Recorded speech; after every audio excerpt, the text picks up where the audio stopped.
Shikamoo mzee wangu. Baki nayo kwanza, hebu kaa chini hapo ueleze shida yako. Asante sana mkuu wangu. Karibu kijana, taarifa zako nilizipata toka kwa mkuu kwamba nakuja kufanya field hapa shuleni kwetu. Asante sana mkuu. Ni kweli kama alivyokutaarifu mkuu, mimi kwa majina naitwa Dani.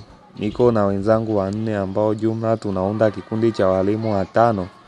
Tutakuwa hapa kwa muda wa mwezi mmoja kiongozi. Sawa, karibu sana, lakini kabla sijakupeleka chumbani kwako, wacha mke wangu andae chochote kitu tupate. Mke wangu na ndugwa, pika chochote kitu ili mgeni wetu ale, kisha nimpeleke chumbani kwake huko. Mme wangu, napika nini zaidi ya magimbi yalotoka Mndela? Sawa mke wangu, we pika tu, kama akiona elewi basi aende kwa Malkia Mapate akale vinono. Sawa mme wangu, dakika 2 tu nyingi. Si unaelewa vitu toka Mndela, chapu tu.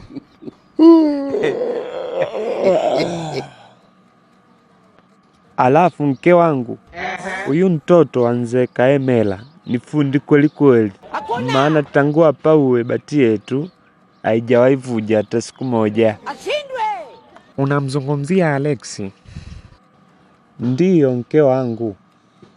Kaka anaupiga mwingi yule, Morogoro nzima inamjua. Sasa kijana, nisikilize vizuri. Hii nyumba ni ya mtu mmoja anaitwa Mzee Temwa, sawa?